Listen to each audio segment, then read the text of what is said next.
Welcome to Cyber Inspiration Podcast. My name is Evgeniy. I have been around cybersecurity for the last 20 years and I have a lot of experience working with a variety of cybersecurity vendors. My main work is vendor consulting and cybersecurity advisory for companies. As part of my passion in technology and cyber, I've been intrigued to learn how a company starts. I started the podcast to understand the thinking process and what motivated people to start their own company. This podcast is affiliated with Security Architecture Podcast. I had a pleasure today to talk to Dave and Bill about their upcoming book that actually started with them starting a company. So we're going to start this podcast about the journey and then we see how it's transitioned to the book. David, Bill, please let me know about yourself and what the company does. Thanks very much, Evgeny, for getting us on, allowing us to talk about the book. We feel it's a very important book for today's world. Just in way of background, I've been in the business of cryptography since 1981, basically. I built some of the very first DES encryptors, pioneered some of the very first public key encryption equipment, and have been working either in the commercial space or in some government spaces since then. The whole function has been about helping companies protect their intellectual property and also about protecting the reliable and secure operation of their products. Since 1981, I was a CTO at Certicom, a pioneer in elliptic curve cryptography, and that's where I met David Sequino. And then we went forward and founded Integrity Security Services, now OmniTrust. And as my role in that company is Chief Security Architect, and I'm also a fellow. Thanks, Bill. Yeah, my name's David Sequino, and Bill and I founded the company, and my journey starts back in 1997. I was working for a real-time operating system company called Wind River. We had an operating system called VxWorks that ran in virtually 100% of the cable modems in the world, and the business model was such that we would ship a gold image to the contract manufacturing house in Taiwan where they were building all the cable modems, and we were supposed to get paid 25 cents per device royalty, but there was no control over our intellectual property. So they could just copy as many gold images as they want, put them in their product and not pay us effectively. And then I went to Certicom in early 2000s, met Bill, met all these cryptographers, and I told them that story and they said, oh, we could have solved that problem for you. We have a way to count intellectual property at the manufacturing line. And that's really how the journey started. So I'm wondering, 1998, you just told me you shipped the gold image. If somebody listening right now, they probably think, oh, just send an email. But no, you literally shipped it. What was it? Disket, like floppy disk? What was it? It was on a CD. On a CD during this time. Okay, makes sense. Yeah, during this time. How big was the image? Do you remember? The real-time operating systems are smaller than Linux or Windows, so it was probably 200 or 300 kilobytes or something. It wasn't very big. This is so interesting. Right now, you download any application from the internet, it's 200 meg. And you're like, why? Yeah. Why? Why is so big? Yep. Great. So let's start from the company. You guys started the company. Tell me a bit about the journey. It was a service company or it was a product company? At Certicom, we had a product company and we were cryptographers. We sold that company to BlackBerry for, I don't know, 130 million or something. Then I wanted to restart the company. I knew that BlackBerry was struggling. So I brought the business myself to a company called Greenhill Software, a real-time operating system company based in Santa Barbara, California. And I talked Bill into joining me there to restart what we built at Certicom. So we rebuilt the company as a product company again within Greenhills. And then in 2024, we did a management buyout and we spun it out. So now we're an independent company, and that's why we're going through the name change from ISS to OmniTrust. Yeah. You mentioned you sold the company to BlackBerry. So first of all, congratulations. So you already had some money. I guess you didn't raise money, but you still needed, like, why did you want to build it? What was the inspiration? Because you think that the problem wasn't solved for other people, or what happened? Yeah, it was an unfinished project, effectively. What we started at Certicom, we're taking to, this is like Certicom 10.0, if you will, right? We were provisioning vehicles, we were provisioning critical infrastructure, we're provisioning medical devices, where at Certicom, most of our business was around provisioning semiconductors. So we've gone up the supply chain to bigger and bigger devices. And now OmniTrust, why that name? Because we're building a trust chain from the lowest levels of silicon to agentic AI that will be making mission critical decisions on devices. And it's critical that trust is protected at every layer. Yeah, we now have a lot of stories about definitely AI and problems with supply chain and bill of material, and AI bill of material, and all the other great acronyms that we can probably talk for a long time about them. Great. So you guys started the company in, sorry, what it was in 2000, not 2004? No. That was Certicom. We Certicom. started this company in 2010. Yeah, okay, 2010. As a company, part of the company is people. So walk me through, you had an idea, you know what you're doing, you already know what you're developing, you had the money to develop it, but you need the people. Walk me through the idea. How do you hiring people? Who do you hire? And how you decide you're going to hire this particular people and not somebody else? So it's a very good question. So Bill and I were pitching an opportunity to a large auto OEM in Detroit, and people that we had sold to before, and we won the business. And it was Paul Allen and Bill Gates selling the operating system to IBM. And then we walked out and we looked at each other and goes, we got to figure out how to build this thing now. So we had the spec, we had the technology, and we called another friend of ours in Southern California who had a services company. And we started the business by outsourcing our product development to his company. And then we ultimately bought his company a year or two later. So that was the core of the design team. And that's still our biggest design center in Irvine, California. You basically decide instead of hiring people, you're going to outsource it to someone and they will deal with all the HR problems in the beginning and Correct. the money and get them back. And now, and of course, I guess you get them later on. So you were happy with the development. And you mentioned something interesting because I love to ask these questions. It's basically a chicken and the egg. Do you sell the product? Do you sell the feature and then you go build it? Or you build it and you go sell it? So you mentioned you sold the vision and then you build the vision. But walk me through, because it's not probably only one part. Every customer you're going to probably want particular features that you may have or may not have. Yeah, I look at OmniTrust as the first company that is doing what, say, a Palantir is doing, where all of our engineers are forward deployed engineers, right? Yes, we do slide decks, but more and more customers just want to see something working before they buy something. We happily do that. So we've got a base platform that we customize for customers all the time. I always say this to everyone in the company, either you're in sales or you're supporting sales. There's nothing else. We are completely customer obsessed. We all in sales in one way or another. But yeah, I hear what you're saying. And okay, I'm going to ask both of you, because each of us sometimes have a plateau. No, we need to be inspired. We need to be inspired. We hit the wall. We don't like where we're going. So maybe both of you can answer. One is, did you ever felt that you're not going to the right direction? And like, I want to stop. Nobody wants this. I need to change direction. I think in this case, no, Evgeny, because as a small company, everyone is aligned with the mission. And we had a very deep understanding of the market. We came to this market with decades of experience and insights. And even though we were outsourcing, as David mentioned in the beginning, even that team had expertise in this area. So we have been closely aligned the whole way. And it's not been one of missteps, but it's been one, and then having to do a U-turn or something or hitting a dead end. But it's been progression on all fronts and really bringing state-of-the-art solutions into the market. I think that's the joy of being in a small company. Everybody's on the same plan. Everybody's got the same goals in mind.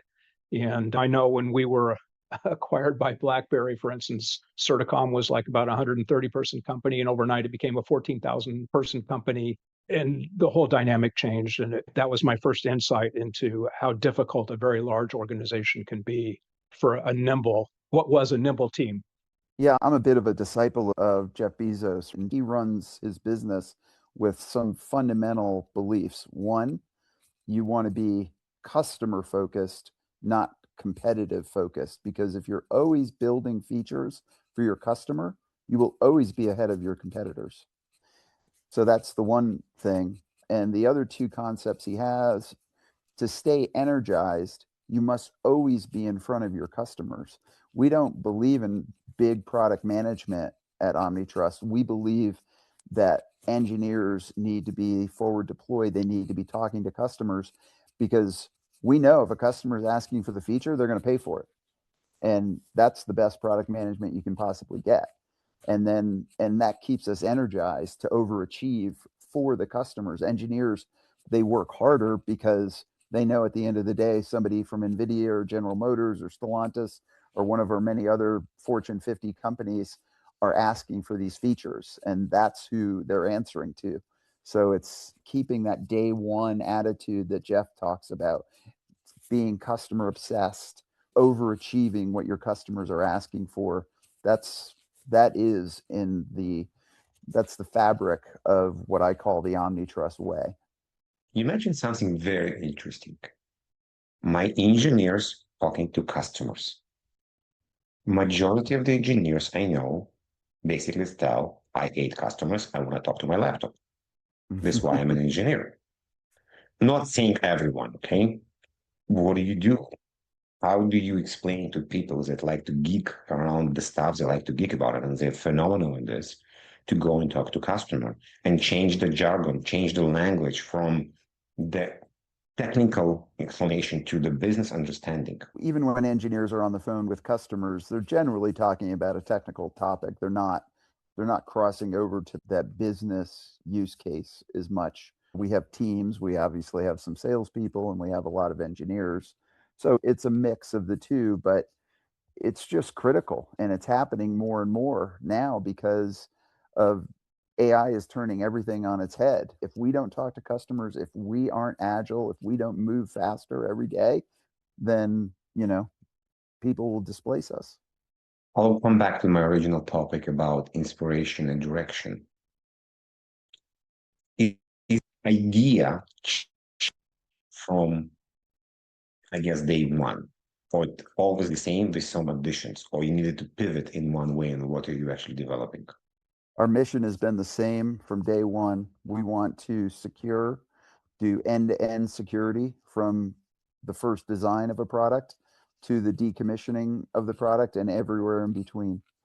So that has been our weather vane from day one, and it continues to be true. And it's becoming, way back when Bill and I first got into this, you made money through security in the payment industry or in the content protection industry, right? Now you've got a Venn diagram of safety, security, and reliability, and those three circles are virtually on top of each other. You can't build a car unless it's secure. You can't build a medical device unless it's secure. Even our network equipment that runs the internet, that's critical infrastructure. Our water treatment plants are run by computers. Our oil refineries run by computers, ships, trains, everything.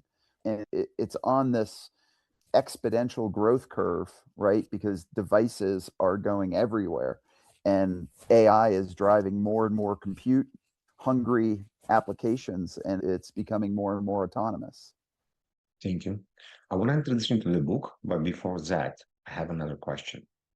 In one point on a very busy schedule, we have the burnout. Like we basically just have a bad meeting, something didn't work out. It doesn't mean we quit, but what do you do to bring yourself back, jump back on a horse? Do you meditate? Do you work out, talk to friends, go for a drinking session? What is both of you way to get back there? I think Bill and I have shared quite a few martinis together over the years. That's right. That's right. So that always helps. And often for me, just getting out on a trail, getting some clear headspace is a good reset to get back on track. Very good. David, what about you? Yeah, well, I'm skiing this week in Steamboat, but yeah, I like hiking, I like running, I like working out, all of those things. Definitely great. I think being out of nature is a good balance between the cyber and running a business life. Yes. So let's transition to a book. How this journey for the last 20 years, maybe even more than 20 years, 22 years, or even 30 years, led to the book. And in one point, you guys decided you want to write a book. I called Bill last summer and I said, Bill, let's write a book. And I said, it'll be like Bill and Dave's great adventures in securing embedded devices. And The book is just an amalgamation of hundreds of stories, really, and on applied security in embedded systems. But I give most of the credit of the book to Bill. I gave him a lot of the ideas, and he made me look smart effectively. Well, what was your first reaction when Dave told you, let's write a book? Well, I thought it was a good idea. It's clear to us that many executives, whether it's at the C-suite or even down at the VP of engineering, hardware or software, a lot of folks just don't understand what it takes to build a secure product, a secure IoT type device or secure embedded device. And if you think about it, it's not just about designing a secure product, but as David mentioned, when you ship your gold software image, firmware image to a manufacturing firm somewhere in the world, how do you retain control over your intellectual property? How do you properly build a secure product? And then once it's in the field, how do you maintain it so it remains secure but stays robust against developing attacks? And so this book, it is meant to be a very practical guide for executives to understand the intricacies of building a secure product and the ramifications of if you don't. And for instance, people think, nah, it doesn't apply to me. If you look at digital picture frames, one of the chapters in the book is why do good products go bad? And it's because cybersecurity isn't considered from day one. And if you look at digital picture frames, suppose that you're an executive and you have one on your desk displaying photos of your family and so on. When those were first shipped in the late 1990s, they came with malware on them because because manufacturing had no control over what was going on. Guess what? Today, you buy one online, it still comes not with malware, but it comes with software that's open, that reaches out to malware servers and then downloads malware once you've configured it. So now you have this device on your desk connected to your corporate network that's doing who knows what. And so, this is an example. I mean, as David mentioned, IoT devices are all around us. They're becoming built into our daily fabric. I bet most people don't know that their modern televisions have Linux as the underlying OS. Whether you buy a new washing machine, a new TV, a smart thermometer, video doorbell, all these things are connected to your network. If you're running an industrial control system, there have been numerous attacks now of OT networks connected to the enterprise IT networks. And if you think about the potential for expensive harm, if you think about an automated CAD machining center, 3D, 5D machining center, suppose somebody gets in and messes with the files that control the machine. Now you're potentially machining millions of dollars of worthless parts. Somebody gets into the semiconductor manufacturing process, changes how the chemicals are applied. All of a sudden you have tremendous waste. Dick Cheney, very famously, had the pacemaker, the remote control features of his pacemaker disabled because he didn't want to have a nation state potentially kill him. If you're the vendor of that pacemaker, is that the kind of marketing you want? So there are lots of ramifications here for companies to think about, and companies just don't think about it.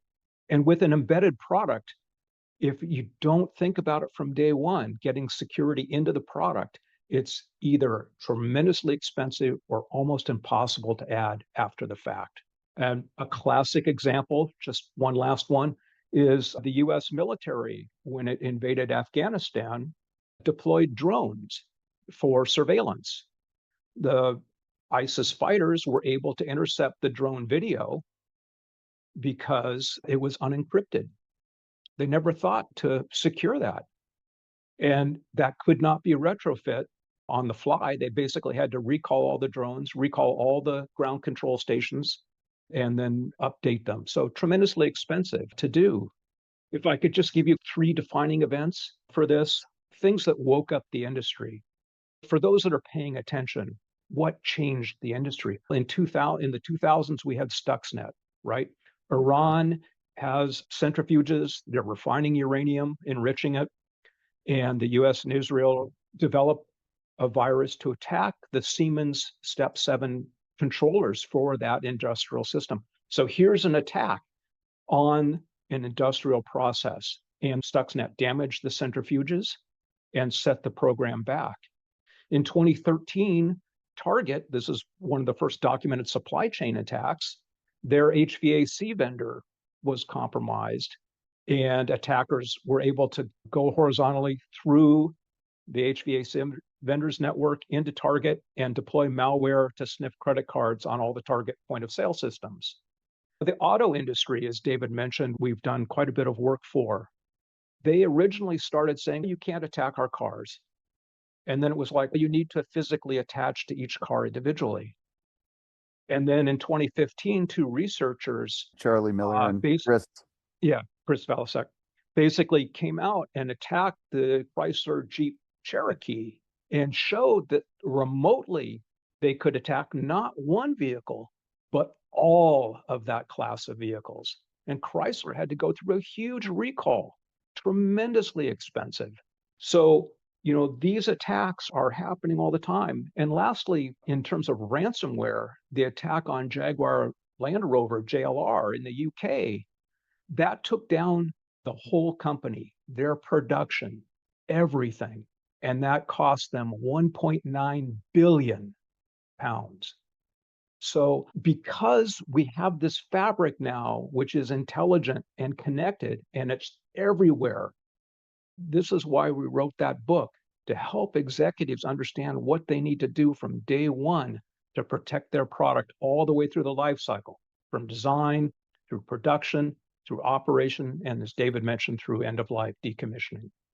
Yeah, we're just about to ask who's the target audience, and you answer this in the end. So my question is, you had a lot of experience. Does it mainly roll based on your experience, or also what use the customers, or maybe you did a research in the parts you were not familiar with? Oh gosh. So this is largely driven from our work with customers. Again, I've been at this since the early 80s, and we've just talked to hundreds and hundreds of customers, and not just in the US. This is international, whether it's Asia, Europe, US. It's an international effort. This book is driven by our real world experiences and insights from our customers and from actually deploying successful solutions for their products. Can you maybe share a story or two, or something that you see a lot with the customers that lead to failure? Like maybe one important step that they kind of not paying attention to. I think probably first and foremost is a failure to understand what are their critical assets in their product. What are the things that their product relies upon for proper operation, that they don't really understand all the touch points for those critical assets. And now, of course, when you are building a digital product and you add cryptography, adds another class of critical assets that have to be protected, right? These are the cryptographic keys, whether they're signing keys or encryption keys, or even if you have a random number generator, so cryptography relies on random numbers, it can be aspects of the random number generator itself that have to be protected. So it's really an understanding of the critical assets, and then how those need to be managed across the product life cycle. Again, if you build a secure product, that's fine. But if you're manufacturing a product in, say, China and Vietnam and in the US, how do you control the flow of those assets? Suppose you're building product A in China and product B in Vietnam. Those two products don't have to have the same assets. So you shouldn't have all your golden images in each country, but you should be able to control the flow of assets to those products on those different manufacturing lines. And so a lot of our work is around helping companies understand what their critical assets are, and then helping to protect them, and then deploying the infrastructure to do so. Each of you, what is your favorite chapter in the book? Yeah. Well, as I mentioned, why do good products go bad? I think that's a good one. And I do think, as David mentioned, AI is certainly coming to us. AI is helping developers, but it's also helping the attackers.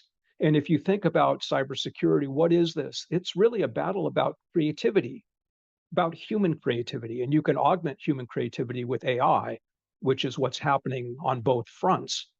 But you need to be nimble. And really, from the cybersecurity perspective, AI is not your friend. There's a lot of vibe coding going on, but AI today is not known for developing secure software.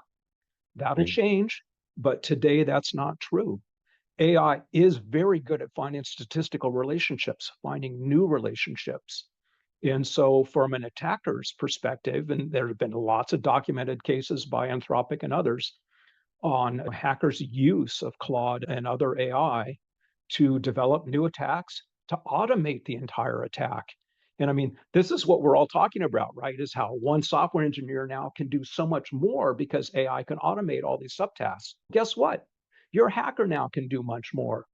And maybe what was in the purview of advanced attackers 5 years ago is now becoming much more available to the ordinary attacker, the ordinary hacker. Great. David, what about you? I like the sections on threat and risk analysis. It's very applied. It's very useful. It's written in a very matter-of-fact, easy to understand way. So performing Atara, the Havens background, the threat and vulnerability identification, risk assessment, that part of the book is very substantial, and it's real world applied type things. Second to that, it's talking about your A team, it's talking about your strategy. So those are my favorites. Yeah, I think a key point here, Evgeny, is that within a company, this is really a multidisciplinary aspect. Building a secure product is not just an engineering function, but it involves legal, it involves HR, it involves finance, it involves your VP of manufacturing. All these people have touch points, your customer service people. They all are stakeholders in the secure product. So in developing the secure architecture for the product, it has to be a multidisciplinary effort. And I think probably one of the hardest chapters is, does your team have the right experience? Can you actually lead this yourself, or should you bring in some outside consulting help who maybe are skilled in cybersecurity and cryptography in particular to help you realize your product properly? And just as an aside, many years ago, I was at a cryptographic conference, and they were analyzing an ATM, an automatic teller machine, and they had reverse engineered the code. And for the random number generator, the developers actually had put comments in that they could find. And the developer had used a very popular textbook on applied cryptography to choose his random number generator design.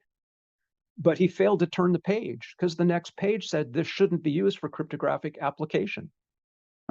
And so you have to ask, and this is a very hard conversation internally, but does your internal team really have the chops to knowledgeably answer this on all the different fronts: product design, manufacturing, operation, end of life? These are all the touch points. And this is actually really related to what you're saying about AI, with the rapid change in the cybersecurity. How do you think, will the book stay relevant in a few 4 or 5 years, or will we need to have a new edition? No, it's absolutely relevant, because the point here is that if you look at embedded security versus enterprise security, there are very fundamental differences. The embedded world, the IoT world, these are purpose-built, dedicated devices with simple applications, and they can be locked down. You can build a secure platform and lock down the application. You can lock down the entire platform. It's much easier to maintain the security of an embedded product than it is for the enterprise. Enterprise, we've been trying to secure for decades. And how's that going? We just look at the number of companies on the stock exchange doing security for enterprise. It's a very hard problem. Embedded security, if you take the right approach, which this book outlines, it can guide you there and help you deploy secure products. And again, these products touch all of our lives. They're in our factories, right? They're running manufacturing lines. They're running chemical processing lines. They're in the medical devices. They're everywhere. And companies need to take a much more proactive stance at locking these products down. And they need to divorce embedded security from enterprise security. There are touch points, they are interconnected, but you can do a lot more in the embedded space. Great. Maybe with a few more questions. What was the feedback from friends and people that read the book or read the manual script?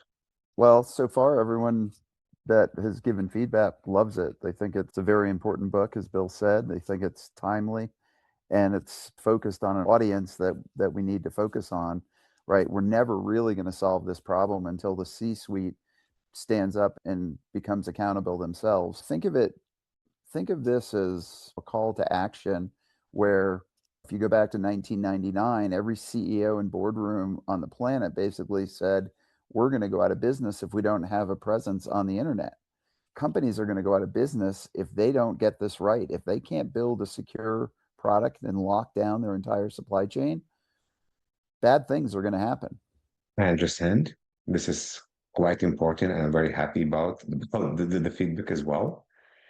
And I think lastly, if you go back a year, would you do the book differently? Would you write it differently? Or are you happy with the process? I just wish we'd written it earlier Yeah. because this is not an abstract textbook. This is really a very practical guide for how to come to grips with building a secure product. And no, it wouldn't have changed the product. I mean, the AI conversation would have been different a year ago, but the basic flow, the basic structure, the urgency is the same, and the solution space is the same. Thank you. Bill, David, thank you very much. No, I think this is great. We're happy to come on anytime. We enjoyed it. You know, we enjoyed it. We very much appreciate you allowing us to come on and chat about our experience, our company, and our book.